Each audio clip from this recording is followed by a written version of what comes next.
The Isiac Tablet of Cardinal Bembo. This curious relic of an age long past cannot fail to attract the attention of every earnest student of the mysteries, its beauty of design, its careful execution, its obvious antiquity, its certain connection with that most incomprehensible scheme of religion, the Egyptian. All combine to fascinate the mind and stimulate the intellect in a search for the explanation of the purpose and meaning of this very elaborate pictorial work of art. Mysterious in its construction, of unknown origin, and of peculiar workmanship, this tablet merits examination and research. From the time of the learned Orientalist Kircher, and of the classic Pythagoras, many eminent archaeologists and men of letters have devoted their energies to the elucidation of the hidden object of the designer, who must have been as erudite in all the arts and wisdom of the Egyptians, as he was skillful in execution. The well-known names of Montfaucon, Shuckford, Warburton, Kiesler, Caylus, the Abb, the Acute Bainier, the Abbé Pluchet, Jablonski, Kenneth Mackenzie, Keneally, Wilkinson, Eliphas Levi, and Bonwick, all of whom have ventured some opinions, are sufficient proof of the worldwide interest that this Mensa Isiaca has aroused. Many years have now passed away since the author made a labor of love of the drawing of the tablet from which the photogravure in this volume was taken, and his drawing being finished, his work seemed incomplete until he had supplied as its companion an explanatory treatise, however scanty and imperfect it may be deemed. He begs the indulgence of many a learned reader for its shortcomings, and if he has apparently undervalued the opinions of the modern school of scientific Egyptology, it is only because of his conviction that the tablet is essentially of an esoteric character, and therefore insusceptible of ordinary methods of interpretation. The photogravure provided with his little volume, 10 ins by 8 ins, is of course much smaller than the original, which is approximately 50 ins in length, and 30 ins in breadth. So far as can be ascertained, the tablet has not been engraved nor printed in its entirety since 1719, when it was published in France by Montfaucon, and it has never been printed in England. The Isiac Tablet is of bronze, the designs are inlaid upon its upper surface, and are composed partly of silver and partly of a dark-coloured enamel, which has somewhat the tint of steel, yellow work. Some portions of the silver ornamentation are missing, perhaps they have been removed by force for their intrinsic value, during the turbulent Middle Ages, although it is possible they may have become loosened and lost by accidental violence. Around the whole tablet is a border of small designs, or limbus, as Kircher called it. At each corner is a many-petaled rose-like flower. These divide the limbus into 4 portions, 2 vertical, a right and left, and superior and inferior portions. Within this border there are 3 principal horizontal divisions. The upper and lower regions are of equal depth. The central region is deeper and is further subdivided. The upper region presents 12 principal erect human figures, and several smaller designs. The lower region presents 12 principal more or less human figures, of whom 2, the 2nd and 11th, are standing in porticos, and 2 others are seated, the 5th and the 8th. There are also interspersed among these several smaller figures, as a boy, a dog-headed human figure, a cat, a bird, and other curious mystic designs. The central region presents a middle grand scene, extending over 2/3 of the whole length, consisting of a throned female under a canopy. On each side of her is a triad. Each triad consists of a seated figure, a human attendant and a winged human figure. There are also 2 birds in each lateral scene. At each extremity of this grand scene are placed designs somewhat similar to each other. Each consists of an upper compartment, representing a bull with 2 attendants, and a lower portion representing 2 female figures, one on each side of a nameless object, whose formation can be better grasped by sight than from description. Between the upper and lower regions runs a narrow line of hieroglyphics. This does not appear in the photogravure, which from its necessarily reduced size, would have rendered them illegible. And within the limbus runs all round a narrow design of wavy lines, with occasional small flowers, vases, phalli, and masks or faces interspersed. The letters which appear on the photogravure do not belong to the tablet. They are the reference marks adopted by Kircher in his scheme of explanation. Most unfortunately, the equally excellent plate given by Pythagoras has a different set of reference letters.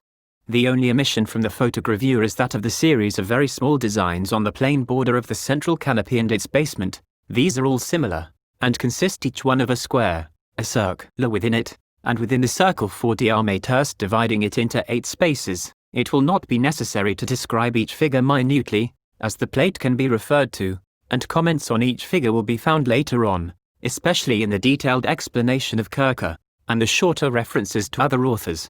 Many curious and esoteric notes and suggestions of my own will be found scattered through this volume, and especially assigned to the conclusion. The title, heading the photogravure, does not belong to the tablet.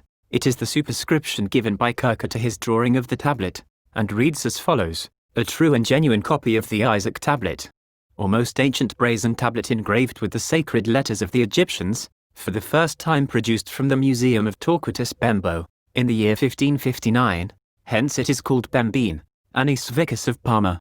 Published it and dedicated it to Ferdinand Cazza I.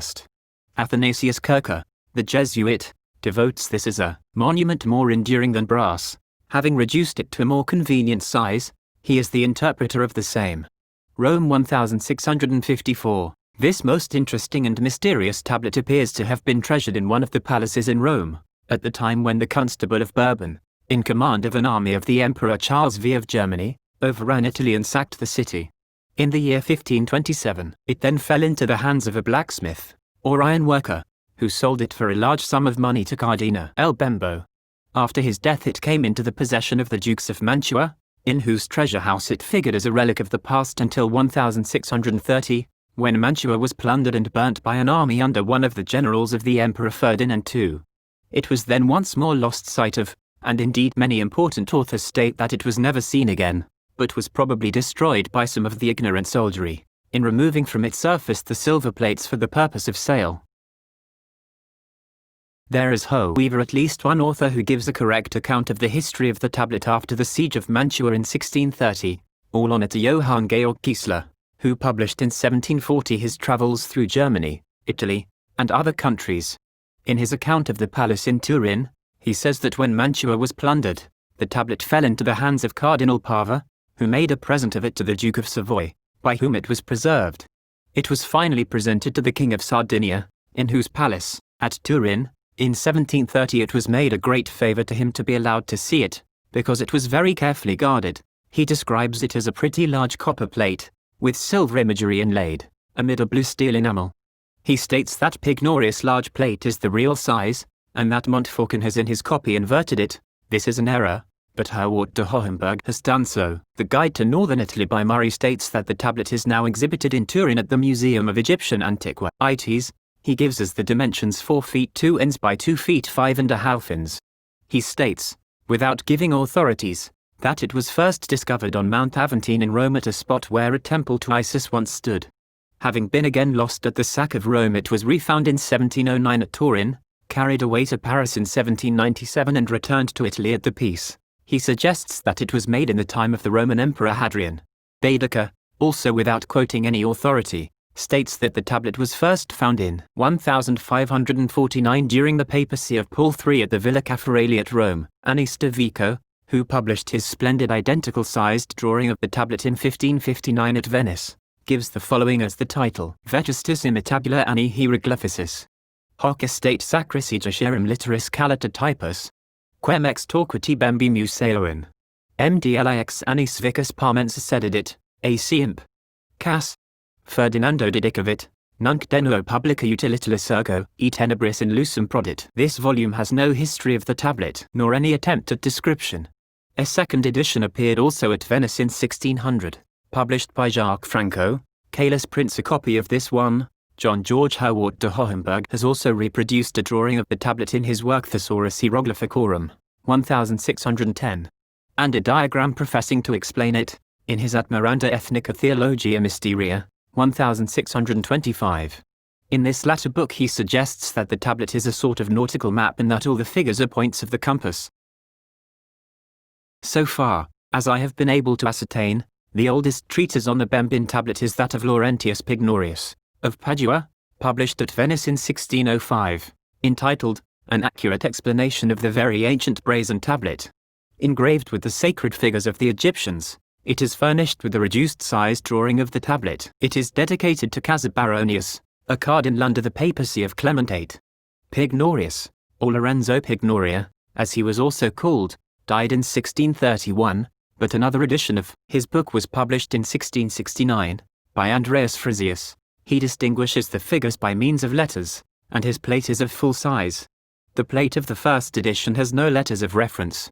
Very unfortunately Kircher's plate, published 1655, had a separate and different set of reference letters, hence much confusion has arisen.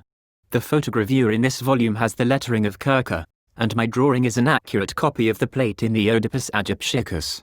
Pygnorius was a very learned classical scholar, and the author of many valuable works on classical archaeology, but he was somewhat out of his depth in attempting an explanation of Egyptian theology. His treatise, in fact, is a study of Greco-Roman theology, with many valuable classical references, apropos of the figures on the tablet, but is hardly an elucidation of them. He lacked the vast Coptic, Arabic, and Hebrew information possessed by Kircher. Pygnorius did not claim to understand the tablet, and confessed he identified certain figures, he had not hit upon the design of its author, and he does not make any attempt at a detailed description of the plate itself, or even of all the principal figures. Athanasius Kircher in his Oedipus Aegyptiacus, AD 1654, has a very long treatise explanatory of the tablet. He commences with a short history, and then passes on to a consideration of what use could be made of it, deciding that it probably formed a mystic ornament in the Sanctum Sanctorum, or adytum of some temple in Egypt, for the Egyptians, like the Hebrews, provided such secret chambers in which the priests performed the most holy rites. Then follows a philosophical argument on the meaning of the symbolism, but this is short, because the meaning of each part follows later on.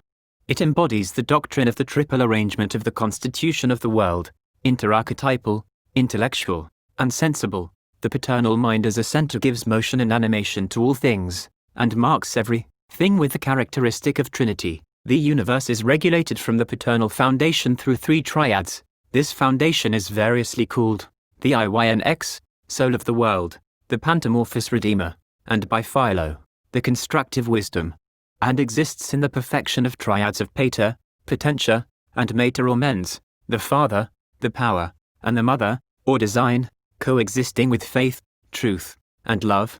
The order, disposition, administration, and functions of the divine powers are also shown here, which are typified by the companions and offices of the divine and supreme mens, the great Potentia, and of the paternal Iynex.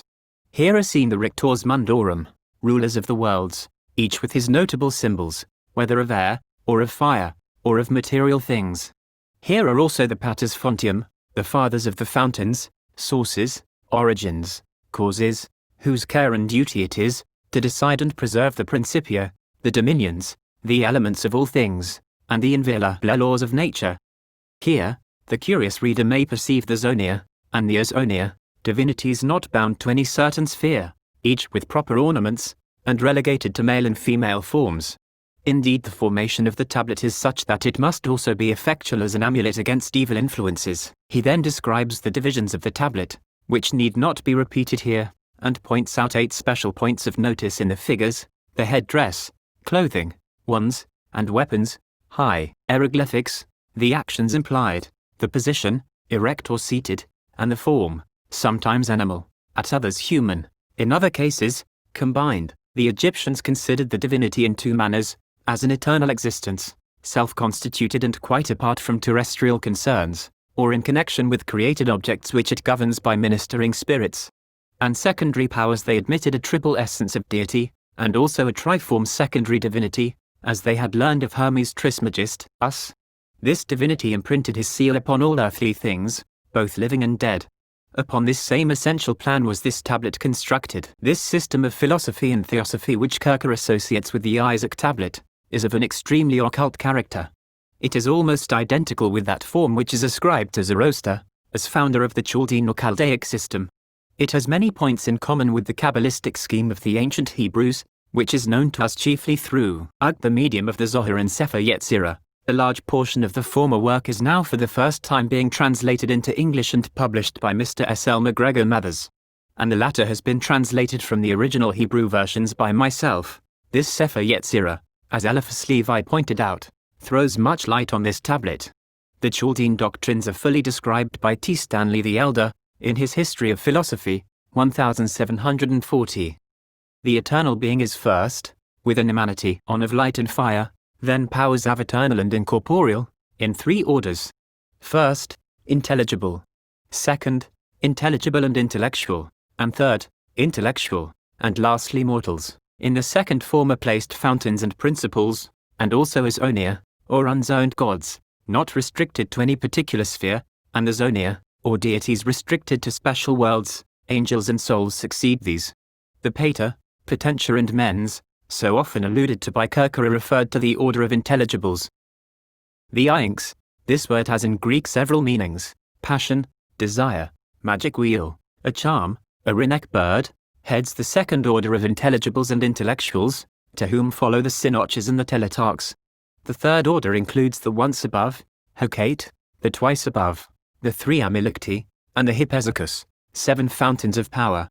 Any further attempt at explanation would lead us too far from the object of this volume. Proclus, Celis, Damasius, and Porphyrius should be consulted. Kircher then proceeds to describe and explain, as follows: the middle region. In the center is placed the most important design, consisting of the great gate of the gods, an architectural canopy over a throne, on which is a seated figure. On the top of the canopy are shown diverging flames, below is a globe double-winged, then a second winged globe, a third is also seen below the seat of the figure. Around the sides of the canopy are a series of squares, in which are circles with 8 divisions.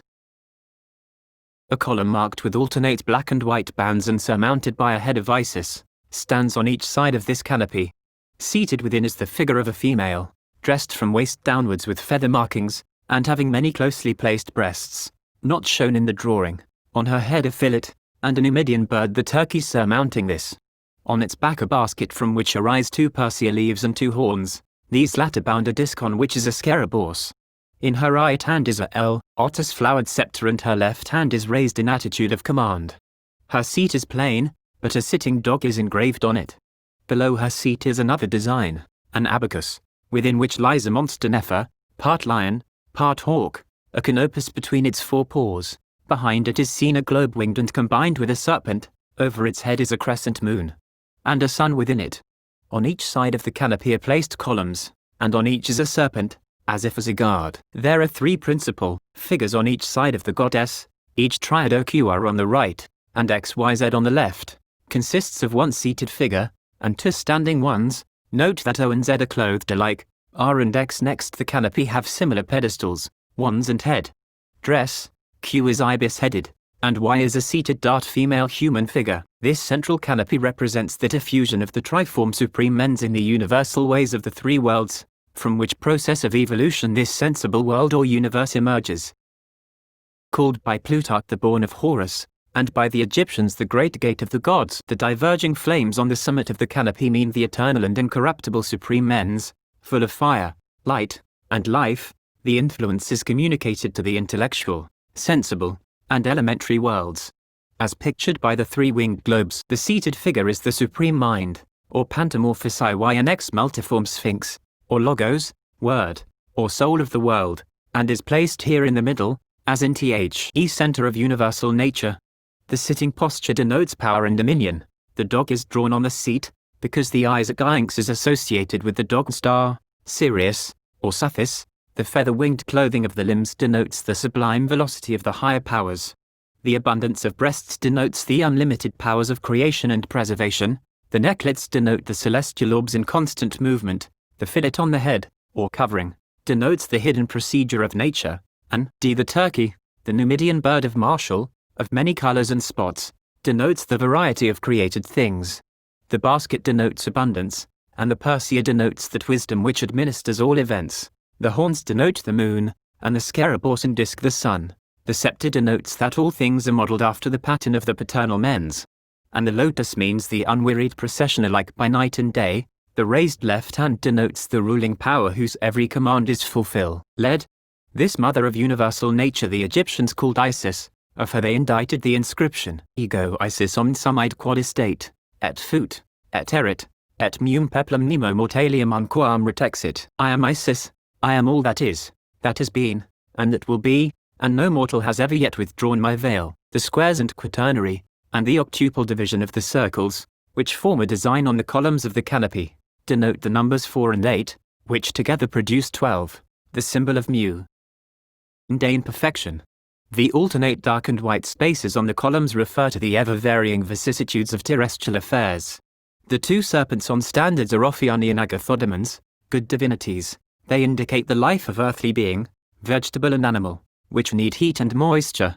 The abacus below means the elementary world, the lion T with the black veil is the earth, the hawk head refers to elementary fire, the moon and notable star the sun, point out that all things below are influenced by lunisolar power. The canopus means elementary water, a bipartite flame above and two feathers denote elementary, meaning that water by heat becomes vapor. The cucloteromorphous, or serpent-winged globe means that all this elementary world is animated and preserved by the power of the supreme triform deity. The elementary world is also called higher by the Greeks. The hieroglyphics of the upper set in face of the IY and X read as follows: the entrance to the quadripotite world, through which the pantamorphous soul of the world both enter, it penetrates all things with the eye of divine providence, bestows the sphere of life by flowing both through the four parts of the superior world, and through the five gates of the inferior world. The lower group reads thus: the barrier of the portals of the superior and inferior worlds, of which the chain of the zones is removed by the ibimorphous agathodaemon. N.B. Kirker's translation of the hieroglyphics must be taken with a LL caution, as the secret language of the hieroglyphics has been lost since the period of the Ptolemies, until the last few years. Orpheus has well described the pantamorphous nature mother in the lines commencing Natura omnium mater di, artificiesa mater, suscitatrix, honorabilis, multicrians damen regina, nature, all parent, ancient and divine. O much mechanic mother art is thine. Heavenly, abundant, venerable queen, in every part of thy dominion seen. The two serpent figures Y and W, with the central sphinx T form the Ophionian agathodemonic triad, or serpent good deities, the symbols of the pantamorphous spirit of the world, acting in the three spheres, intellectual, ethereal, and elementary. Of the two lateral triads, Q and Y are pater-seated, R and X potentia, O and Z the mens, the faces of all are turned towards the great mens. Q is ibimorphous, a male divinity with the head of the bird ibis. This is Hermanubis, the Mercury of the Romans, Hermes of the Greeks, the ibis H. Ed denotes deity of moisture. The tessellated chair points out the ever-changing states of nature, day and night, heat and cold, etc. Orpheus wrote, Qui mundi habenis tenet, virigata, seed splendidus, who holds the reins of the world, splendid on his variegated throne. The quail pictured on the seat is a symbol of adversity, through which the general good of the universe is consummated. The crux ansata of the right hand shows the influx of virtue from above, and the Isis-headed wand, the P, hour delegated by Isis, pantamorphous nature goddess. Of the headdress the flames denote the power of heat, the serpents, life, the feathers, velocity and subtlety, and the floral center, fecundity. The two crocodiles below the throne denote the evil powers of Typhon under the subjection of the ibis. The 18 divisions of the footstool denote the 18 cubits rise of the Nile, which confers the acme of fertility, and the ibis Thoth is the Nile deity. O is the mens of the triad, is a fair, male with a full breast. She has long wings reaching to the ground. Her feather wand denotes dominion over airy powers, and the vase on the pedestal, the nourishment by the Nile water. The hieroglyphics above read, the airy good genius of all nature, communicates its power by moisture so fecundating it. P is an androsphinx, the fiery nature deity, and the hieroglyphics read, the divine arbiter by his power impresses with his seal the heavenly life. R is the executor of the commands of this triad. He is almost naked and his legs apart as in motion on his pedestal we read. He penetrates with the greatest celerity through the celestial sphere, through the moist kingdom of Momphta, and the sacred ibimorphous lakes. S is a flying hawk, it holds a circle and a rod, and refers to the power of heat, supplied by the archetypal fire of the supreme mens. This whole triad denotes masculine potency, active agents, while on the other hand XYZ are feminine, and passive, but neither of them so in totality, but for the present purpose, for the Egyptians considered a deity to be bisexual, or asexual, yet becoming either active or passive, male or female is specially required. Here then we find the presiding pater of the triad to be a female. She is Nephthah, throned and with a flowery headdress, a kneeling figure beneath the seat, and on the pedestal is a lion, the symbol of Momphta, the rising Nile. On her head with triple flower symbols, is a winged scarab or beetle, type of the fecundating power of the sun. Z is a similar form of mens to O, with long wing and vase on a pedestal before her. Her breast is full of milk. X differs from R, the corresponding figure. It is a female also with a tumored breast, and a headdress with a globe, serpents, and feathers. Μικρό αλφα. And Μικρό β. our companion figures, the Numidian turkey and a hawk. The Owings of Chaldea, or soul of the world, or paternal word, is also called by the Egyptians, Hemphta. The Isonian Hecatine triad, LMN. This triad contains three mens, named in Greek, Trictetis, Comus, and Eklastike, while the Isonian gods are Serapis, Bacchus, and Osiris. The center of all influxes is denoted by the head M, female with black veil and white ears, three necklets, and a great doorway of the world on her head. She is Isis under the form of a Kate, a type of the great Pater. Her white ears are canine, the dog was sacred to her. She was the faithful guardian and preserver of earthly treasures. Because the sensible world is subject to many changes, it is marked by the lotus-flowered column, by it are two heliotrope flowers, denoting the solar motion. And the particolored column also points out the alternating states caused by the solar motion. The column stands in a quarter-form pedestal for a mysterious reason. The attendant celandine are called by Celis Trictetis and Comus. Their breasts are pendulous with their abundance of milk. They have triple collars, relating to the animal, vegetable and mineral natures. The Serapean triad, Μικρό ζήτα. Zeta, Μικρό ήτα. Eta, and Μικρό θήτα. Theta, is named from the head of monstrous shape marked H. This is the Pater. Zeta is the mens, Theta the potentia. This is the Fontaine triad of faith, truth and love. Serapis is the sun below the horizon, subterraneous, which the Greeks called Pluto and Dis, exercising authority over all the lower world. On his head are three feathers, of the triform deity, close by are drawn a frog sitting on a persea flower, and a cynocephalus with the moon above its head. The attendants stand one on each side of a similar mysterious column, as in the Hecatine picture, and the whole has a similar meaning. The Isiac triad is placed over the Hecatine. In it we see the white and black bull Nevis, fecund deity of omnipotent nature, and the Assyrian triad is placed over the Serapean. In it is a white bull or Apis, the one specially lunar, the second solar. And they have a relation to agriculture. The attendant K is Triptolimu, S holding a cup and a bovine phallus, G is Mero, the words above are, the propagator of the celestial fluid to lower beings. The other two attendants are similar.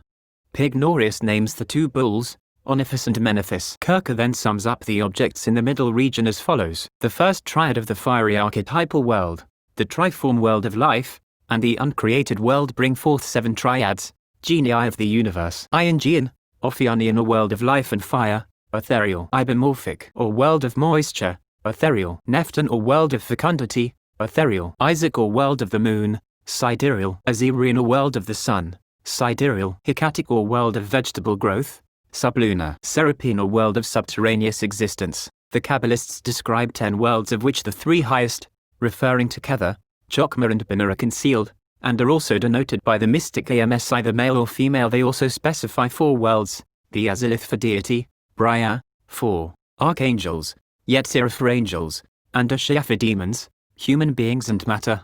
These possess secret names which are OB equals 72, Oib, SG equals 63, Seg, MH equals 45, Ma, and BN equals 52, Ben, the superior region. These 12 figures represent the 12 directors of the celestial world.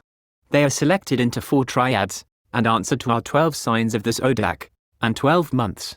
Triad 1 consists of PS and V, referring to the months whose Coptic names are Mekhi, Famanath, and Pharmathi. These 3 constitute winter or Mendes. The corresponding Hebrew months were Shebath, Adar, and Nisan or Aviv, that is the 26th of January to the 26th of April very nearly. Triad 2 is XZ and A, the months Pachons, Peoni, and Epiphi, and a spring or Ammon, the Hebrew Ariah, Sivan, and Tammuz, the 27th of April to the 24th of July. Triad 3 consists of BC and E, the months Mesori, Thoth, and Peofi, the time of inundation, Momphta, summer, the Hebrew months Rab, Elul, and Tisri, the 25th of July to the 27th of October. Triad 4 consists of the months Athi, Choyak, and Tybi, FG and H, forming Omphta, or autumn, correspond to Cheshvan, Kilv, and Teves, from the 28th of October to the 25th of January, but Hebrew and English months do not correspond exactly. Hebrew months begin with the new moon. Celis, quoting Zoroaster, says, after the intelligible divinity, named the Owings, come the directors of the sidereal world, ruling over elementary fire, air, and matter. Compare the Sefer Yetzirah, Cap 5, Sec 1, where the 12 simple Hebrew letters are associated with the months and zodiacal signs.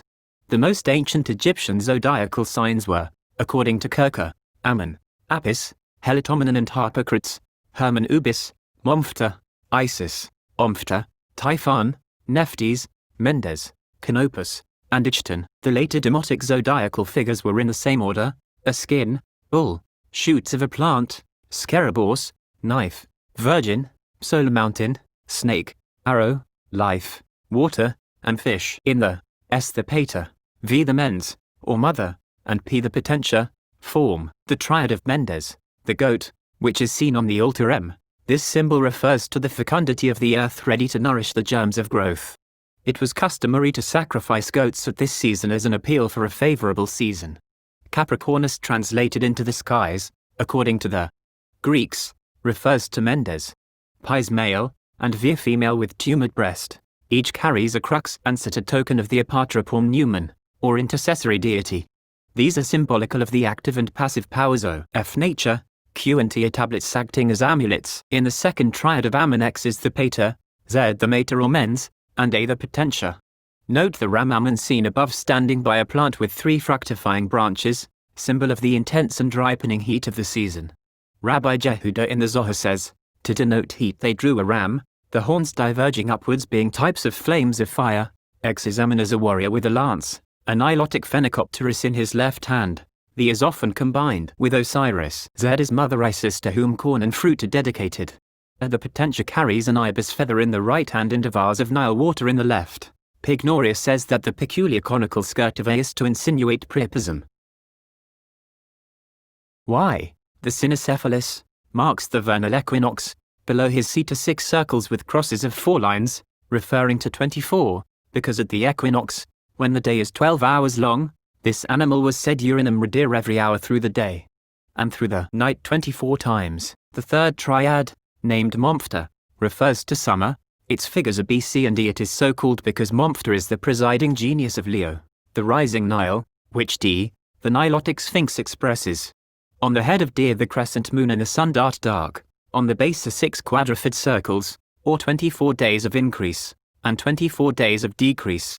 C is the pater, an intercessory deity. His vase-shaped headdress is ornamented with circles, a snake emerges from it, and above it are 2 hawk's feathers and a circle, symbols of the vigor of the sun, heat and life.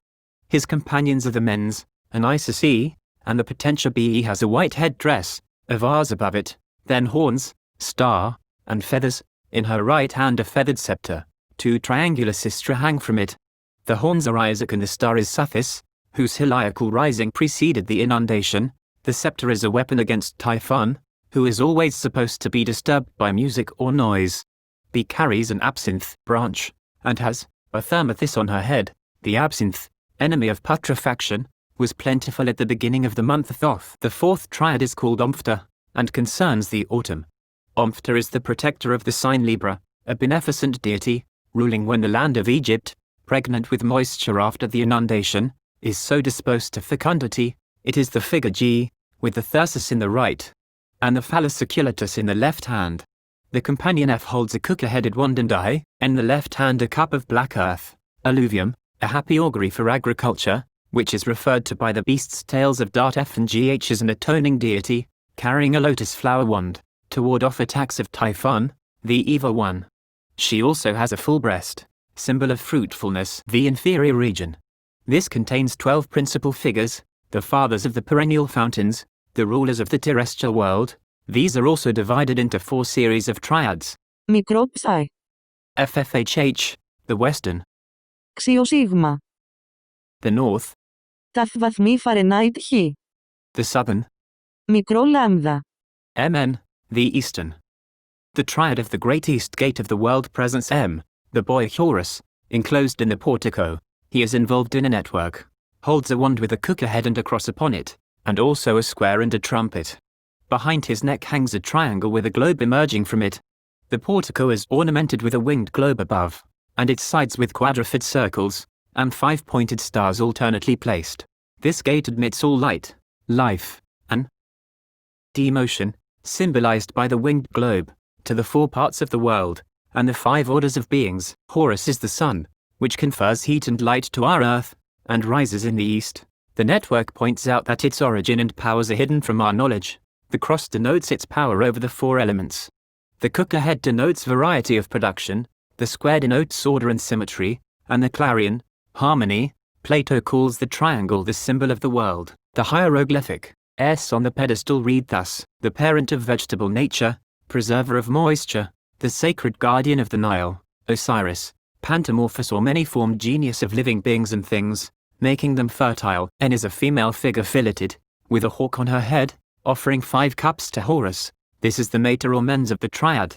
The hawk expresses heat and light, and the 5 cups are the semina of water, air, minerals, vegetables, and animals. She is a form of Isis. Μικρό λάμδα. Is the potentia, female figure with a lotus flower wand, an asp with a turgid breast above it, and a star. In her left hand is a cup, her breast is full. This asp is Ophionian, called thermothis, and means the life and motion of things. The second triad is named Alarimorphous, Fontana, or Western, and is placed at the opposite end of the region. FF is the parens, a female figure with cat's head, standing in a portico. Above is the winged globe, symbol of the influx of the supreme mens, around the quadruped circles, referring to the mundane world. In her right hand is the lotus wand, in her left the crux ansata, on her head are a globe, scarab and serpent. In the west, the sun leaving the upper regions, seeks the lower, night comes on, when Alrus, or the cat, with eyes specially fitted for night use, becomes powerful. The moon then supplants the sun, for the Egyptians looked upon the moon and her rays as the sun's rays reflected from a mirror, instead of being direct. The crux ansata was a most powerful amulet or phylactery against evil powers, which are most offensive in the darkness. Greek letter psi, the mater or mens, carries a wand with flowering top in the left, the phallus in the right. On her head is a diadem of 2 flames, 2 feathers, 2 asps, and a circle or star. The phallus denotes fecundity, the flower head, vegetable nature. The diadem, heat, life, and motion, reflected to the moon from the sun. H is the intellectual potency, fecundity. In his left hand is a papyrus stem, sign of ple. Nty, his right hand command the wishes of the androgyne pater and mens. Over his head are the thermothis and star, see above. But this triad presents us with 3 extra figures, D, E, and Ωμέγα. D is a sitting dog, with a sistrum, a musical instrument consisting of an oval metal frame, with loose rattling crossbars. This designates the horizon destitute of solar light. Plutarch says the horizon is Anubis, the dog-headed custodian. The sistrum is to terrify Typhon the evil one. Omega Κεφαλαίο ωμέγα. is also Anu. Bis the androcunomorphous, with globe, serpent, and ibis feather on his head, the ibis being an enemy to the crocodile Typhon. It is on a column, and may be compared to the Hecatine Cerberus. He is Horus the sun, harmony in the sensible world. The third triad is Pandagon, the presidency of the genii of the north. The central figure is Oa, female seated. She has a full breast, the lotus flower wand, and the mark of Thoth, the crux ansata in her right hand. Her seat has a chestboard ornamented on, and her dress has a sort of crux ansata scattered over it. She is seated as a ruler of the north, which has definite limits. Her variegated seat marks the light and shade of the northern sun, corruption and generation alternating. The crux is needed as a protection from Typhonian powers. The lotus wand points to the archetypal sun. The number 9 is associated with the north, being next to 10, the complement of all good. First, the seat points out alternate day and night. Secondly, the vegetable fasciculus of nature. Third, the plenitude of influx shown by the many cruces. Fourth, the crux ansata amulet. Fifth, the lotus scepter, the archetypal sun. Sixth, the mundane cup or reservoir. Seventh, the asps, the sanctuary of seminal vitality. Eighth, the cloven cross, the mystery of the solar agathodemon. Ninth, the wings mark the barriers of the intellectual virtues. On the pedestal are alternate quadruped circles and sets of 5 lines, the Egyptian symbol for the number 9.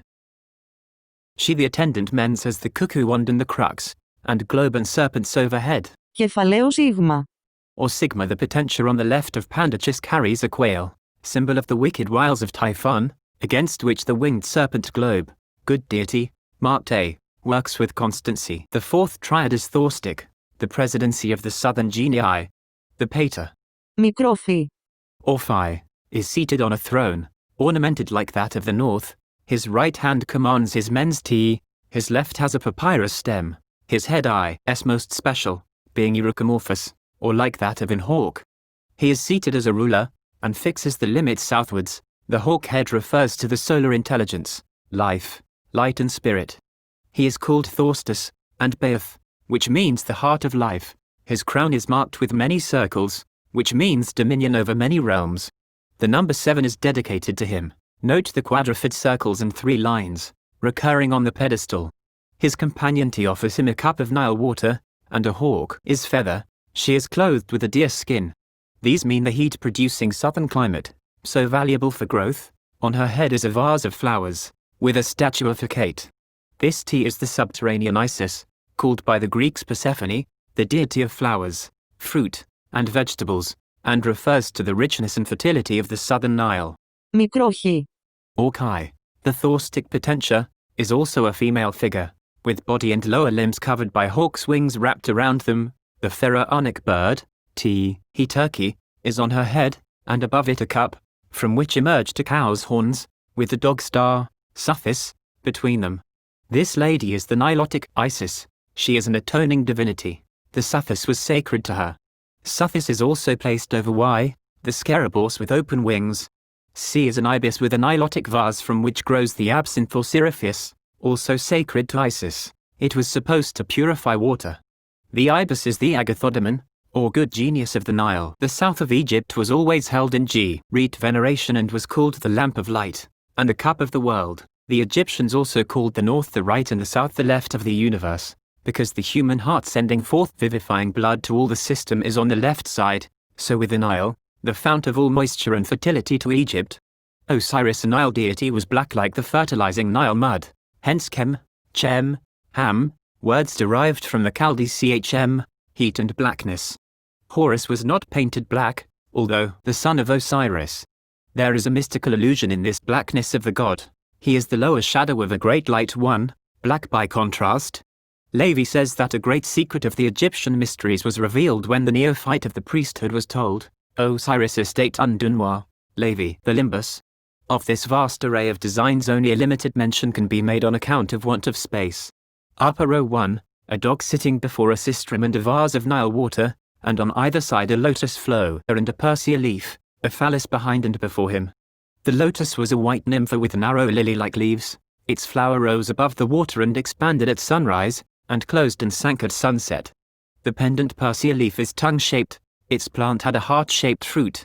The dog is Anubis, the guardian and preserver of the phallic fecundity of Osiris, and winged serpent globe is the cause of all causes. The supreme mens two is a hawk with the head of Horus, the idea of terrestrial provide. Mensa 3 is a lion or monster, the action of the fiery heat of the sun upon the earth. 4 is the phallus oculatus adored by 5.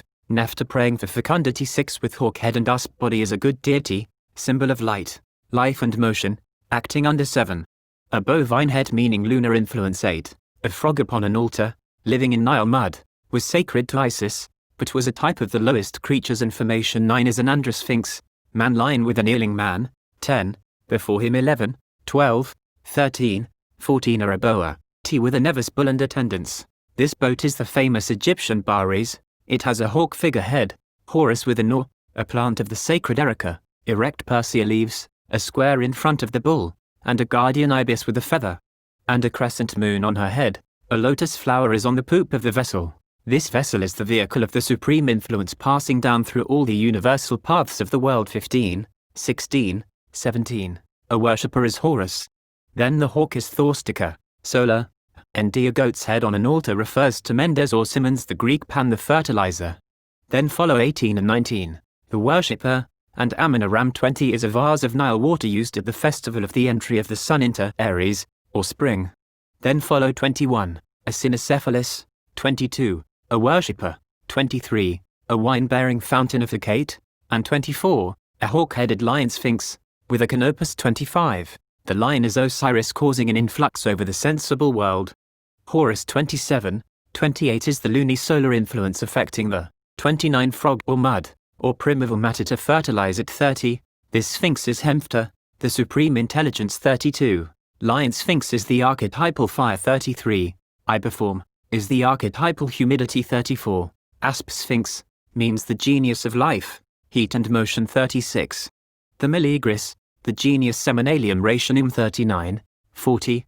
41 is a symbol of the influx of the triform deity, or soul of the world, upon the sun, Horus, and hence to the Nile by the virtue of the leonine Momphtha, the guardians of the Beda. 3.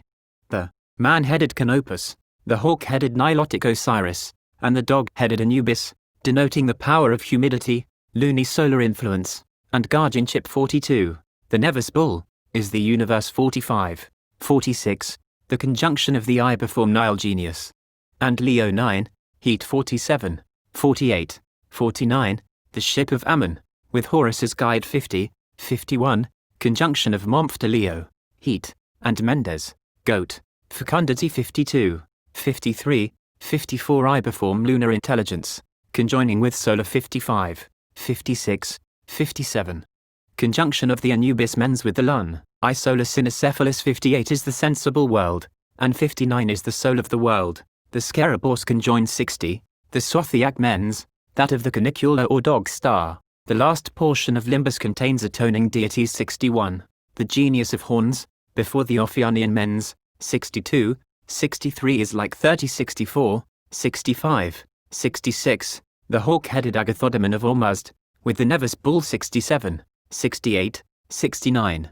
The Iberformed Nilotic Horus group. 70 is Anubis. 71 is a scorpion, evil demon, combated by Momphtha. 72 and by 70. 73 and 74 denote the war between horns and Typhon.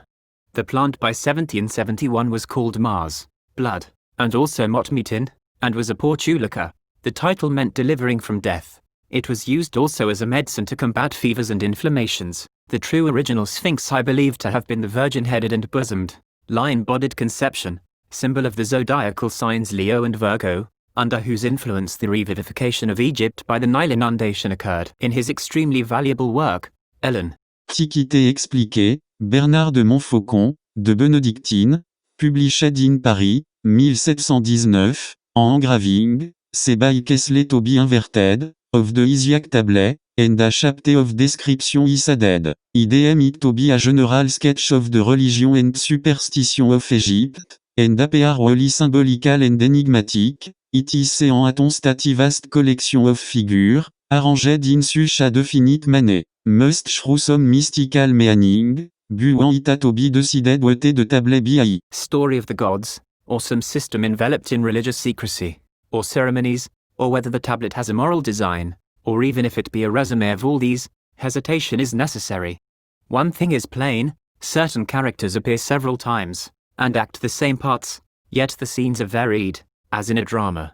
Montfaucon considers that the work of Pignorius, Amsterdam, 1670, gives the most learned account, but in a suggestive rather than a dogmatic mode, while Kircher never hesitates, and is never embarrassed for a meaning, but adds, his readers will find his account original, and will doubt whether any Egyptian ever thought as he did. Describes the tablet at length, and points out that there are 3 regions, the first containing 4 scenes, the second 3 scenes, and the third 4 scenes, 11 scenes as of a drama. In the first region he describes P as Osiris, S as a priest sacrificing a goat to Isis, V. Then X is Osiris offering a bird to Isis, Z, who gives him a coup, P in return. Behind Isis is a man holding a cup and a bill hook, above the bird of Osiris is the goat of Mendes, and below is Y a Cercopithecus, monkey. The third scene has 3 figures, an Osiris C between 2 figures of Isis B and D is a griffin sacred to the sun. The fourth scene completes the first band. Osiris F offers a cup to a figure G, whom M fails to name. H is a final Isis without doubt. He remarks that G holds in his left hand an unknown emblem, the phallus oculatus of Kircher, Dart, the second region. The fifth scene represents 2 figures of Isis, each holding a flower pendant from a tendril, and between them a column surmounted by the head of a cat, or a Valorous, and above it a basket with handles. The bull Apis with 2 priests occupy a space over this scene. The 7th scene resembles the 5th, with the exceptions that the bull is Nevis, and in the lower compartment the cat head is replaced by a mysterious figurehead or mask. The sixth scene is the grandest of LL, and contains 7 figures, the chief actor being in the middle between 2 trills. This is Isis seated on a throne between columns with an architrave and cornice. On her head is a bird with its wings falling downwards to her shoulders, above the bird horns and a globe. Some think this bird the Numidic agultator of Martial, the fowl of Numidia, with spotted body. In a compartment below her are a griffin and a canopus, and a star, probably the sun, for the crescent moon rests on the head of The griffin. The figures next Isis on each side seem like a bodyguard, and on each side of her is also a dragon. Next come Q ibis-headed seated on throne over crocodiles, and Wynn Osiris with a monstrous headdress. Beneath him are a kneeling man, and a lion. Above him is another bird similar to the Numidian headdress of the central figure. 2 females O and Z similar complete the scene. These also resemble Isis, and they hold in the right hands curious sickles, which they hold over vases standi. NG on columns, on their heads are horns and discs, and on the discs which are surmounted by feathers, are the mutilated organs of Osiris. These figures have long wings, they are probably priestesses of Isis. Above one is a siren bird or harpy and above the other a sparrow. The third region. The 8th scene has 3 persons, the central figure is framed M, he is apparently in a net, this is Horus, or Isis is behind him, and another before him offering a tray of goblets. The 9th scene is Isis, seated between 2 figures of Osiris, one of whom offers her a bird. The 10th scene presents Osiris seated, he is sparrow-headed, an attendant Isis is seen on each side, one has the Numidian bird head-dress. The 11th scene shows 5 figures, of which the chief is a lion-headed Isis, Anubis stands before her. Next comes Osiris presenting to her a phallus oculatus, priapic eye, then follows horns, and above him appears a cat holding a sistrum, which was an Egyptian form of musical instrument, consisting of an oval metal frame with a handle, 3 or more metallic bars passed across the oval placed loosely in holes, so that a metallic tinkling was produced when the sistrum was shaken. Then finally a figure of Osiris with a great serpent on his head closes the array of the limbus, or border of small devices. Lie only gives a catalogue, without any explanation of their meaning. In Dr. Samuel Shuckford's Sacred and Profane History of the World Connected, Volume 2, page 315, there is a discussion on our tablet. The author seeks to prove that it was designed before the Egyptians came to worship images of men and women, because all the images before which priests are seen in posture of adoration are those of birds and beasts. See the border. 19 examples, and he suggests that the worship of images of men was their last and lowest form of idolatry, the beasts being only symbols of the great first cause considered in his attributes and relations. The kneeling priests are foe, and in the border only, and not once in the main body of the plate. He concludes, 1. That the border represents the several animals which were worshipped in Egypt at a certain date, and the priests of each cult. 2. The table itself pictures some of the priests not in the act of worship, but each in some characteristic ministration. 3. The animal figures associated with many point out to which animals worship each one belonged. 4. The 5 seated figures represent eminent priests, and are monuments of them. Those who have animal heads instead of human are those who have been honored with the names of the gods whose symbols they carry. 5. That Montfaucon has wandered unaccountably from the true explanation in supposing many of the human figures to be Isis and Osiris presenting goblets, and birds and staves to another, because no designs of any such trifling intercourses have ever been pictured by ancient writers respecting them. William Warburton, M.A., in his Divine Legatio, N of Moses, 1738 discusses the Bembine Tablet, and copies 2 of its figures in his chapter on the hieroglyphics of the Egyptians. Book IV Sec. IV, page 185. He judges that the tablet was made by some devotee of Isis living in Rome. Thus teach the notion the Egyptian Paul Ernest Jablonski, in his Pantheon Egyptiarum, 1750, makes many references to the tabula bembina. He considers that the central figure represents Neith rather than Isis, partly because the figure is seated, a characteristic of Neith in particular, according to Eustathius, and partly because of her headdress bearing a scarabæus on a globe. He also refers to the canacu, or little dog beneath her seat, and adds who could be more properly placed in the middle of the tablet than Neith the Opifex or artificer of the world, equivalent to the Greek Minerva to some extent. He notes that the Thermithus or Uros serpent, a constant companion of Isis, is placed each side of the central figure S, although this Thermithus is also a type of Tithrambo, equivalent to the Greek Hecate, and as he says, the just anger of the highest deities against the sins of men, he not, salmon as the ram, and Harpocrates as the sun renewed, with the feet closed in one case or network at the winter solstice, also the sacrifice of the wild goat at the vernal equinox, figures S and M. The pair of designs LMN and Ζήτα ή θήτα. are each two maidens, standing one on each side of what is considered to be the nilometer, the measure of the rising of the Nile. I note that in one case they have flaccid empty bosoms, in the other they are turgid and full of milk, denoting the Nile Valley, at any time sterile, but after the inundation very fruitful. Another very interesting point in this connection is the fact of Egypt, the Nile Valley, being shown by two women on one side of the glyph of the Nile, and compare this with the fact the biblical name of Egypt is Mizraim, or Mitzrim, a dual form of MTZUR, indicating that the two banks of the Nile constitute the country. Compare also the Greek dual Μεσρέν. Mesrain. Suthis is also a title of Isis. It really meant in Egyptian, initium tempori, the commencement of time, or of reckoning time. From it is named the Sothiac period. A frog sitting on a lotus leaf was a symbol of the decreasing of the Nile, when much invaluable mud was left behind for agricultural purposes. The Coptic word hrur means both subsidence of water and frog. The same author Jablonski has in his Opuscula, collected 1807, a tractate entitled Specimen of a New Interpretation of the Isiac Tablet, and also another named A Conjecture and Conclusion. These are two very learned essays, and I cannot refrain from quoting from them, although I differ from him in many of his conclusions. His references to letters in the plate refer to the edition of Andreas Frisius, so I have had occasion to change them for those used in my photogravure. He suggests that the tablet was designed in the time of Caracalla, or of the Antonines, and is a calendar of festivals of the Egyptian religion, adjusted to the Roman divisions of the year. Some Egyptian says he designed it in Rome to prevent his forgetting the established order of his religious observances. It seems to form a series of symbols denoting the order of the feasts of the religion of Egypt. In the upper region the central figure seems to be intended to represent the rising of the canicula, the dog, star, Suthis, marking the beginning of the Egyptian year, and indeed the division of the whole tablet marks the division of the year into 3 seasons. Hermes Trismegistus gives 3 strings to the lyre as Diodorus Siculus remarks, winter, summer and autumn, their spring being called the beginning of summer. The first segment should represent the reign of Osiris, the rise of summer, the second, the reign of Isis, beginning at the summer solstice, and ending at the autumn equinox. The third belongs to Horus and extends to the winter solstice, including the remainder of autumn and the winter, until the renewal of the sun. In Egypt, the first day of the month Thoth was fixed by the heliacal rising of Sirius, the dog star, in Canis Minor. This marked the beginning of their year, yet in this tablet it is far otherwise, this event being placed in the middle of the upper region.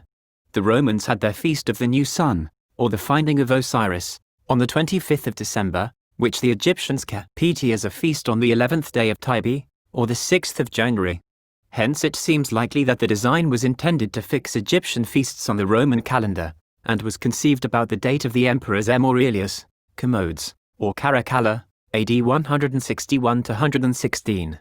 In the first segment a PSV, by this group is signified the vernal equinox, or the entry of the sun into Aries.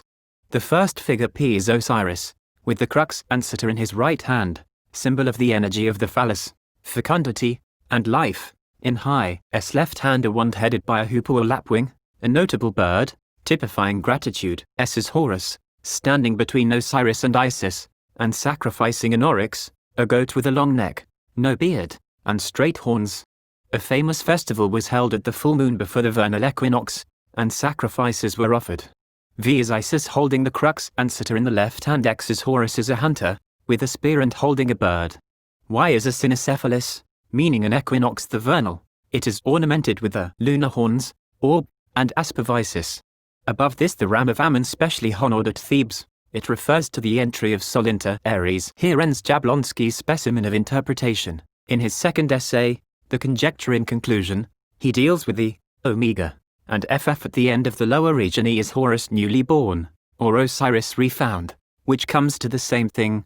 He is swaddled up with feet together, and drawn of small size. Hence the winter solstice. This birth of Horus is the same eve, NT, as the birth of Harpocrates at Thebes, the 6th of Paofi, Κεφαλαίο ωμέγα. or omega, is the Cynocephalus or Anubis, the dog-headed boy, guide of Isis in her search for her husband's mutilated parts, and the finder of them. FF, the lion-headed lady, is a form of Isis. This head he also calls that of Sebus, a ferocious and truculent animal. The combined personality means the sun is the lion head and the moon is Isis, the conjunction of the sun and moon. The ancient Egyptians invented and first used several cycles, periods of time, which have become famous.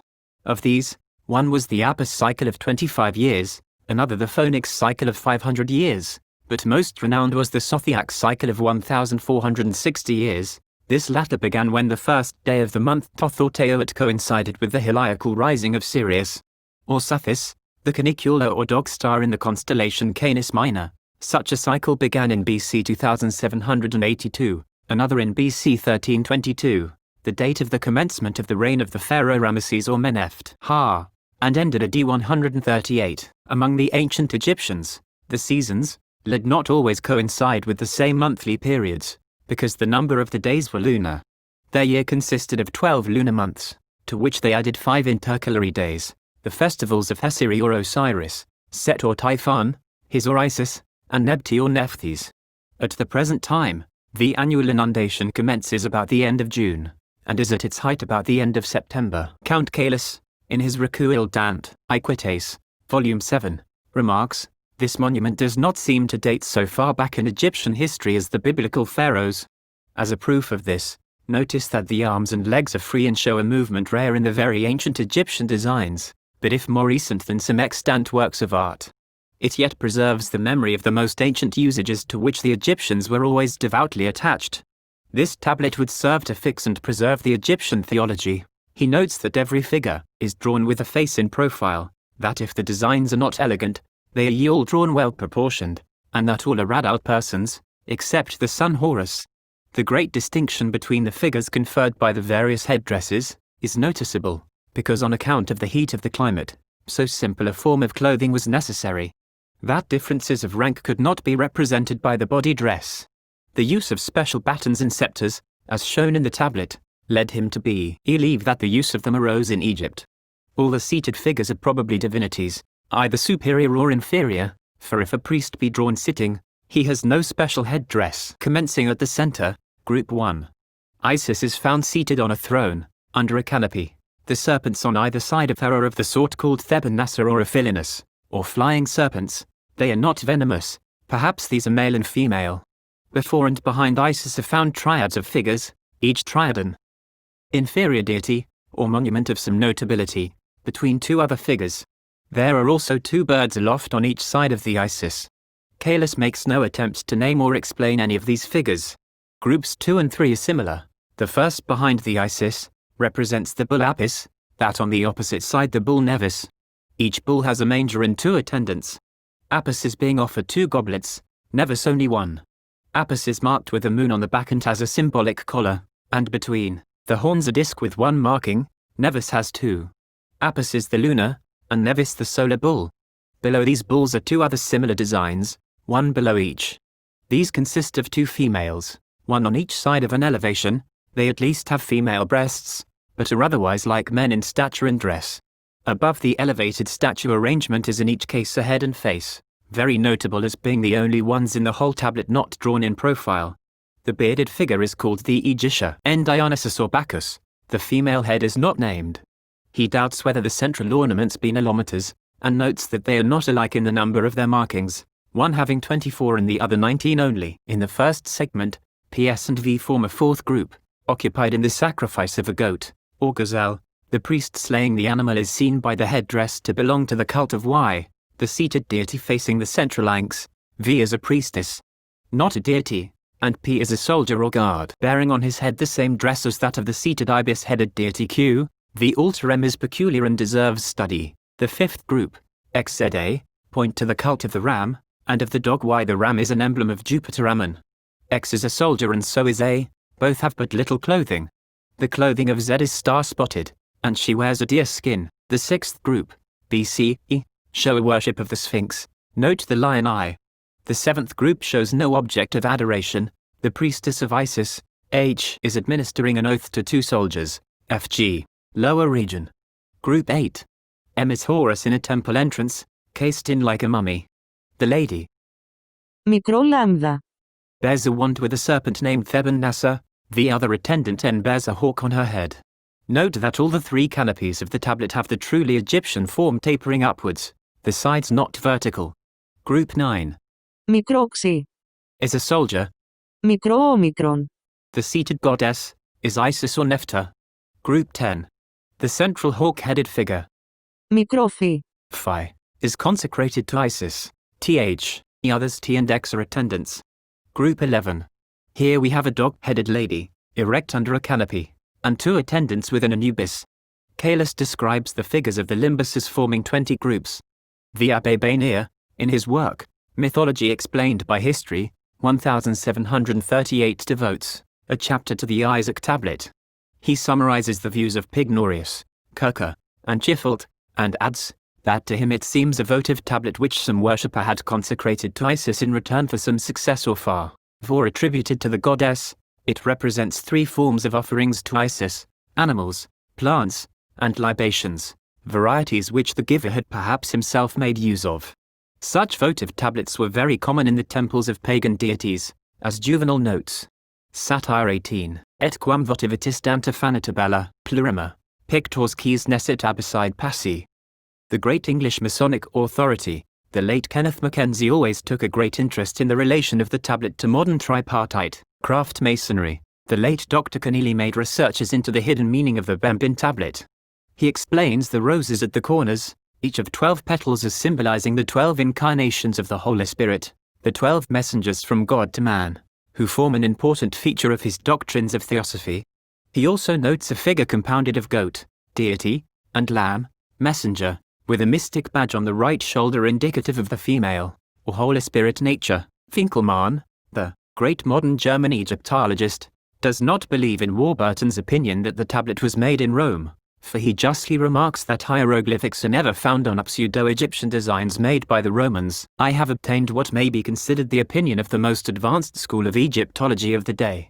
Professor LePage Ranulph, of the British Museum, courteously explained his views to Usli. Said he was of opinion that the tablet was not designed by an ancient Egyptian, but in Rome, and or medieval times, by someone conversant with Egyptian monuments, who had selected the figures from various sources, that the ornamentation around the designs was not Egyptian, but more modern, that very few of the figures were those of well-defined divinities, and that the hieroglyphics were either badly copied, or intentionally disfigured, and that they are practically illegible, even to himself and others, who can decipher the inscriptions on the ancient monuments of Egypt. And lastly, he had failed to discover any scheme or design in the representation. Neither of the series suggested to him any grouping geographical, theological, or astronomical.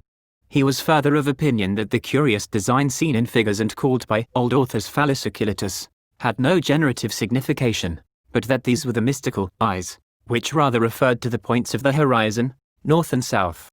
Other modern scientists consider these right and left eyes to typify the sun and the moon. The chapters of the Egyptian ritual of the dead present no scenes like those of the tablet, but one chapter treats of the adoration of the mystical eyes in connection with a curiously designed symbol called by Kircher the phallus occultus, because it seems to combine the phallus and a human eye. Note that Bamilia was an Egyptian festival resembling the Greco-Roman phallophoria. Some authorities refer it to the worship of Osiris because of his mutilated phallus. Others, objecti, Ng that Osiris was not an ithyphallic god, refer the festival to the worship of Kem.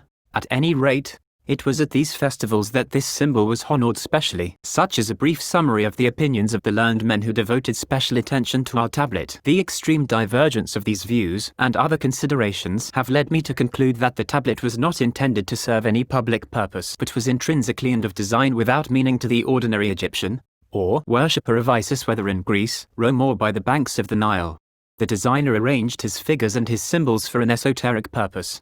He was doubtless a priest of the cult of Isis, and happily succeeded in embodying his ideas of religion, cosmogony and astronomy in a form which has truly proved a Masonic secret, a stumbling block to the uninitiated. It is a gross absurdity to suppose that any man capable of designing such a tablet, over which immense energy, research, and knowledge must have been expended, to say nothing of the skill displayed in its execution, should have wasted his abilities in perpetrating a gigantic hoax. For that is, I suppose, what some modern writers mean who call it a forgery. But a forgery is a deceitful imitation. How it can be called an imitation, considering that its special character is that of being different to any other stele or tablet known, is not clear. And how it can be a deceit is also incomprehensible, since it bears no name or date purporting to refer it to a definite author or period. On the other hand, we assign to it an esoteric purpose. The mystery is explained, and the attention of true students of occultism and of the ancient mysteries is ipso facto fixed upon it. The precise date and place of its manufacture will probably never more be known, but from the internal evidence afforded by the ornamentation, and the peculiarities of the hieroglyphics, it seems that its age cannot be anterior to the Persian conquest, circa 500 BC, it might be reasonably assigned to the Ptolemaic period, say, about 300 BC. It is certainly not the product of Egypt after the Saracen invasion, 638 AD. There seems no doubt its existence was first made known in Italy, and it must have been abstracted from a temple of Isis either at Rome, or some other city where the Egyptian deities were worshipped. But even if that be so, the tablet may yet have originated in Egypt itself, and may have been transferred to a new foreign temple, possibly as a valuable relic. Although it is obviously intimately related to Isis and to Egyptian views of astronomy, there is a notable absence of any reference to the Assyrian and Isaac myths directly. There is no war of Osiris and Typhon depicted, no mutilation, no sign of the journeyings of Isis in search of her dead lord.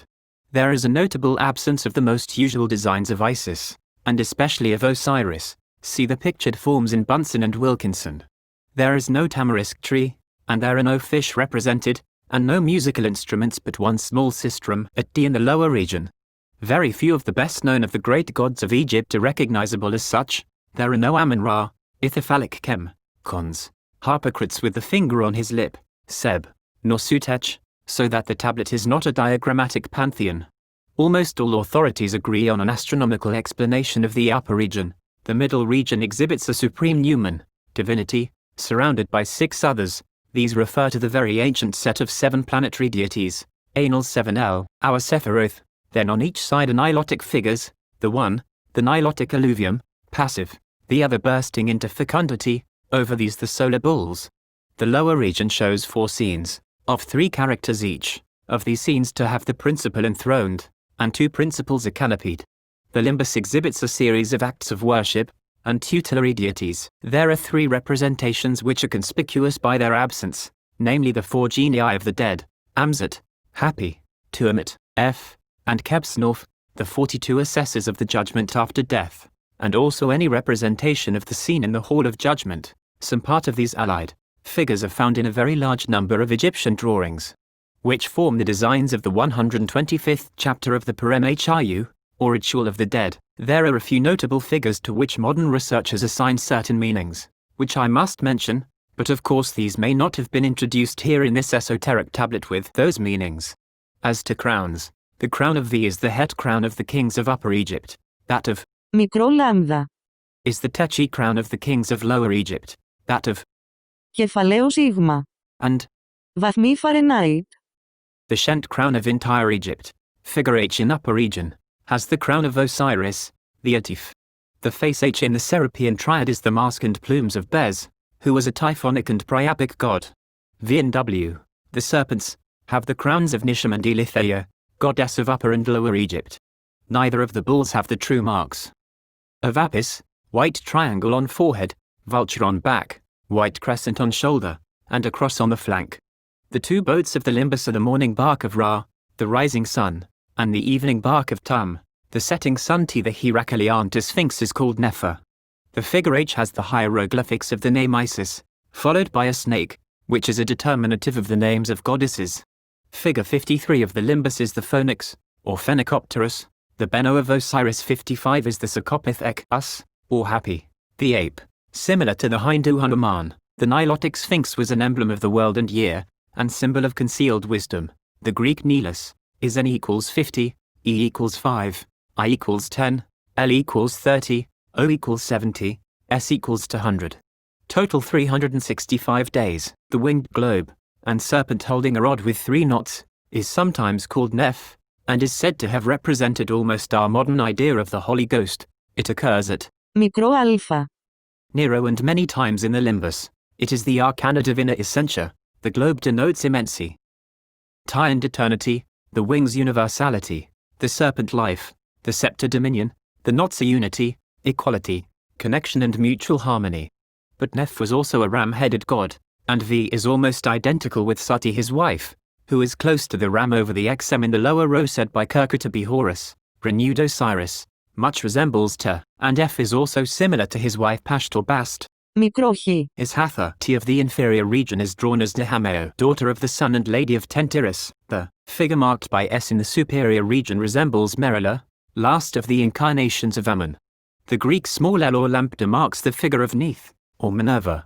Y over T in the inferior region is the scarabous beetle called Kepra, and it meant the creative energy of the sun, and was also a type of resurrection from the dead. Some authorities have suggested to me a geographical interpretation into the 36 nomes of Egypt, each showing a special deity, but an attentive study of the subject has what induced me to accept the theory. Or Apollo wrote that by the serpent the eternal life of the gods was meant, by the hawk, a bird with opened wings, air or wind, and by canopus, or canopic jars, usually 3, was conveyed the rise of the Nile water. With these remarks, I am compelled by want of space to conclude the result of my studies of the history and exoteric view of the meaning of the tablet. I now pass on to devote a few pages to suggestions of a recondite or esoteric explanation. My comments on the hidden and mystical meaning of the tablet will be fitly introduced by a reference to the works of Eliphas Levi, and I must apologize for a digression into the occult purpose and significance of the tarot.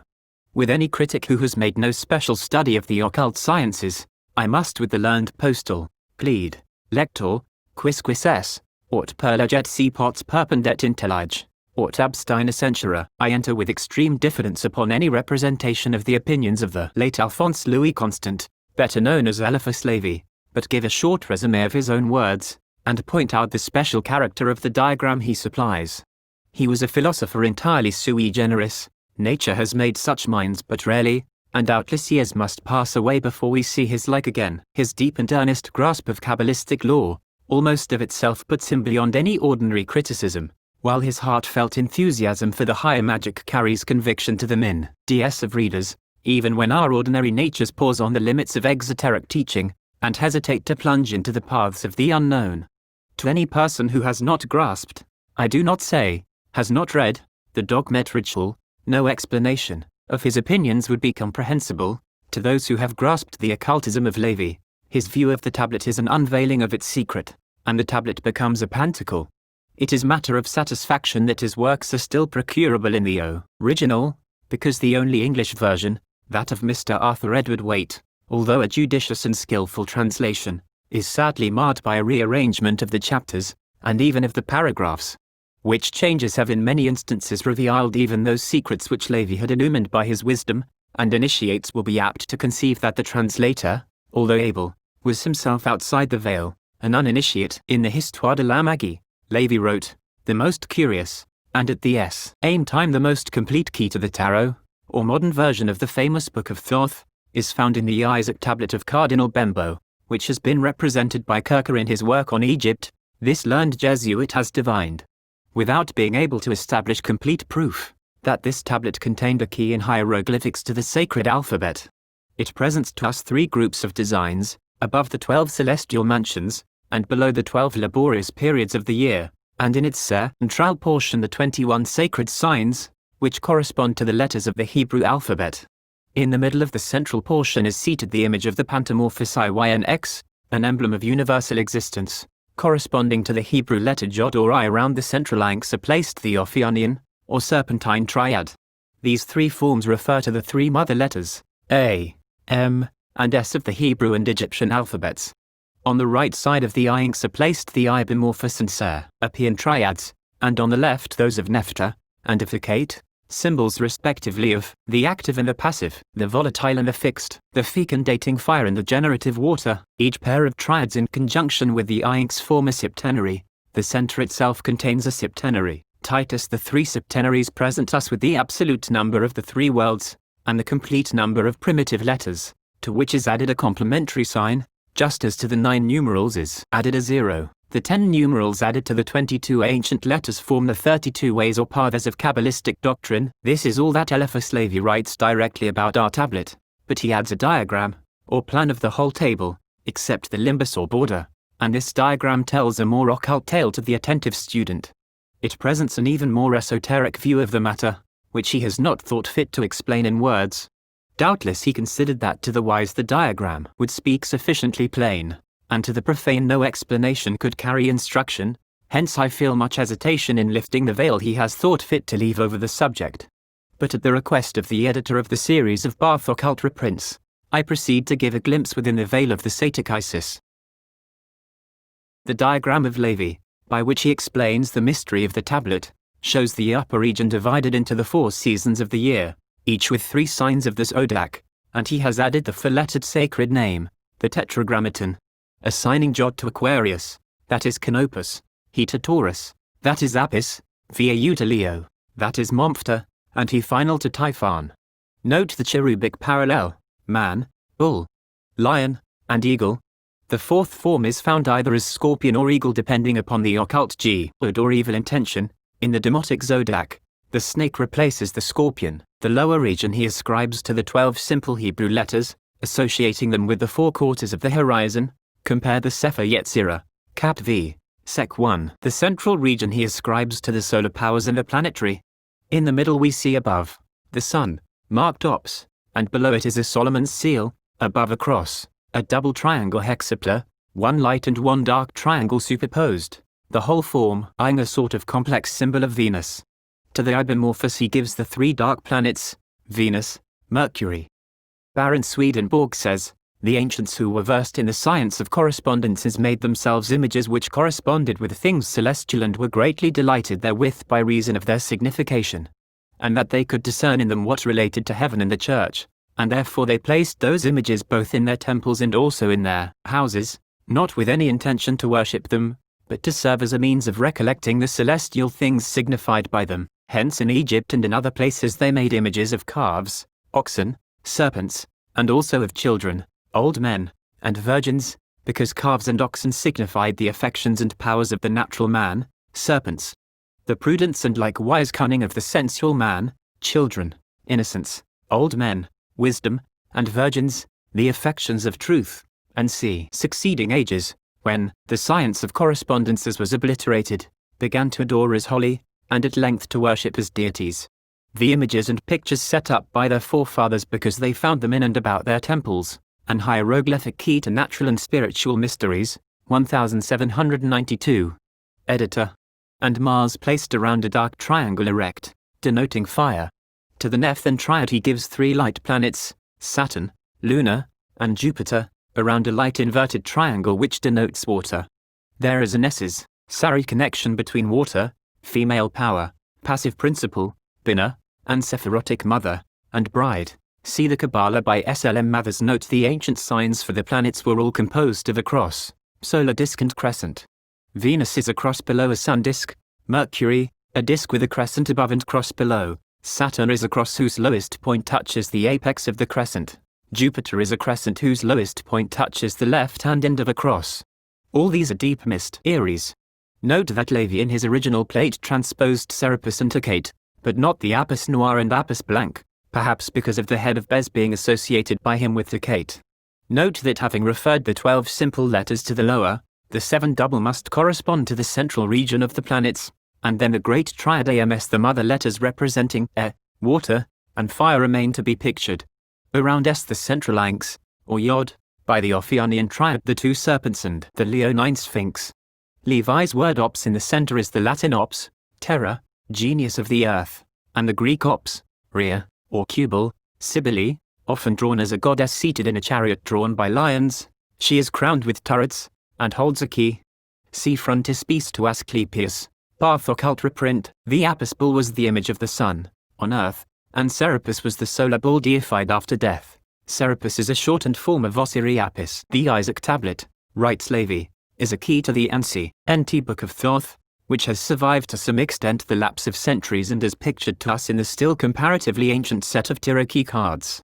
To him the Book of Thoth was a resume of the esoteric learning of the Egyptians. After the decadence of their civilization, this lore became crystallized in an hieroglyphic form as the tarot.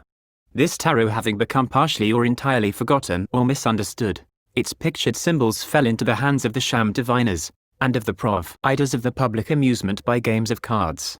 The modern tarot, or Cherokee pack of cards consists of 78 cards, of which 22 form a special group of trumps, of pictorial design. The remaining 56 are composed of 4 suits of 10 numerals and 4 court cards, king, queen, knight, and knave or valet. The suits are swords, militarism, cups, sacerdocy, clubs or wands, agriculture, and shekels or coins, commerce, answering respectively to our spades, hearts, clubs and diamonds. Our purposes. With the 22 trumps, these form the special characteristic of the pack and are the lineal descendants of the hieroglyphics of the tarot. These 22 correspond to the letters of the Hebrew and other sacred alphabets, which fall naturally into 3 classes of a trio of mothers, a heptad of doubles, and a duodecad of simple letters. They are also considered as a triad of heptads and one apart, a system of initiation and an uninitiate. These tarots are named the Magus 11, Fortitude, Power, capital T, Hierophantus, Pope 12, the Hanged Man, Judas, Joan, Prometheus, the Adept, the Queen, or Empress, Juno 13, Death, the King, Jupiter 14, Temperance, the Hierophant, Pope 15, the Devil, Baphomet, Marriage, the Lovers 10, House of Plutus, Babel, the Conqueror in a Chariot, Osiris 17, the Dog Star, Blazing Star, Justice, with Sword and Balance 18, the Moon, the Hermit, Philosopher, Sage 19, the Sun 0, the Wheel of Fate 20, the Last Judgment 1, the World, the Crown, K, together with the Cherubim, the Uninitiate, the Fool, Lamat. These are the names of the tarots. I now add some hints of their significance. Aleph, Man, Unique God 11, Kaf, Triple Chain, Beth, Woman, Sanctuary 12, Lamed, the Great Work, Crux Gimel, Isis, Urania, Nature 13, Mem, Death, Renewal Daleth, the Cubic Stone 11, Nun, the Seasons, Climate, Mutation He, Religion, Inspiration 15, Samach, Evil Magic, Sabbat VAU, the Two Ways, Trial 16, Owing, the Lightning, Failure, Zane, Victory 17, Pay, Canopus, Sirius, Astrology, Cheth Dart Equilibrium, Themis 18, Sadi Magnetism, Light Teth, Wisdom, the Veiled Lamp 19, Soph, the Stone, Gold 0, Yod, Key of Occultism, Virility 20, Resh, Vegetables, Medicine 1, Shin, Sensitive Life, Animals 0, Tau, the Microcosm, Pan. Certain other cards of the tarot pack have also borne special names. The 3 of Coins was Osiris, the 3 of Cups, Isis, the 2 of Cups, Apis, the 9 of Coins, Hermes, the 1 of Wands, the Serpent, Apophis, the 1 of Coins, the Sun, Apollo. It is necessary to see and study a set of the most ancient tarots to appreciate the essentially Egyptian character of their symbolism. The dogmas of the Sefer Yetzirah also form a perfect tarot. The 3 mothers, which are 1. Aleph, the firmament, the Holy Spirit, the human respiration, the chest 13. Mem, water, the earth, the belly, the womb 21. Shin, fire, the heavens of stars and suns, the brain, the head. These are represented by the center of the Isiac Tablet, the 7 doubles which correspond to the planets, and the median part of the Isiac Tablet. 2. Beth, lunar, nature. 3. Gimel, Mars, force. 4. Daleth, sun, fertility. 11. Kaf, Venus, generation. 17. Pe, Mercury, wisdom. 20. Resh, Saturn, peace. 22. Oro, Tau, Jupiter, beauty, and the 12 single, corresponding to the zodiacal signs, and the upper region of the Isiac Tablet. He, Aries, voice 6, Vau, Taurus, mind, Zane, Gemini, motion 8, Cheth, Cancer, sight, Teth, Leo, rearing 10, Yod, Virgo, work, duty 2, lamed, Libra, sexual desire 14, Nun, Scorpio, smell 5, Samach, Sagittarius, Sleep 16. Owing. Capricornus. Fury 8. Tzadi. Aquarius. Taste 19. Soph. Pisces. Mirth. I can strongly recommend a study of the Sefer Yetzirah, or Book of Formation, as one of the most ancient philosophic schemes of theosophy known to us. It is far older than the Kabbalistic Zohar. The symbolism of the tarot scheme is further continued into the 56 cards of the 4 suits. These suits are associated with the many most important quaternaries, and first with the letters of the sacred name we call Jehovah or Yahweh, Aha, next with 4 cherubic figures lion, man, eagle and bull, then to the 4 elementary states, fire, air, water and earth, further with the mystical letters of the inscription of the cross, Inri, with the letters of the Hebrew word Torah the law, with the occult significance of the rotor or wheel of the learned postal, and lastly with sexual design and its emblems, creator, phallus, masculine, Aaron's rod, great mother, yoni, actis, female, womb, thirdly with the lingam, conjunction, or with the sun, and lastly female, circle, shekel, pantacle, vesica image of the world, malkuth, kingdom, club or wand, eye, yod, male, phallus, lion head, fire, mind, heart or cup, he, female, yoni, human head, soul, spade or sword, vau, male, lingam, eagle head, water, spirit, diamond or coin, he, female, vesica bull head, earth. Capital B, body. The 4 suits are named in France, trefoils, peaks, curs and keroques. Then lastly the 4 sets of 10 numeral cards, represent the 10 Sephiroth multiplied by the letters of the Tetragrammaton, or in the 4 worlds of Azimuth, Briah, Yetzirah and Ashia. Thus the 4 aces become the 4-fold Kether, the 4 twos the 4-fold Chokmah, and so on to the 4 tens which typify Malkuth. From a study of these analogies and correspondences, and the symbolic associations, it will be obvious how a system of divination arose, because each card of the whole series of 78 had a meaning direct or symbolical. For example, the 7 of cups, hearts, would mean the Netzah of he or the victory of the woman, and the 3 of clubs the Binah of Yod the understanding of the creator. Another curious mystery may be casually mentioned here. How comes it that some of the court cards are invariably drawn with the faces in profile and others of full front faces? The profile of the king of diamonds or coins he left, the knave of hearts, cups the left, and the knave of spades swords the right profile. Number 4 of the tarots, the king, is a profile. We trench here upon one of the most hidden dogmas of the Kabbalah, for macroprosopis is always designed as a right profile, while microprosopis is drawn of full face.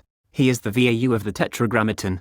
The figure of the Hinduit Hanari is usually drawn holding in the 2 hands the 4 emblems of the tarot pack, wand and cup in the right hand, sword and circle in the left.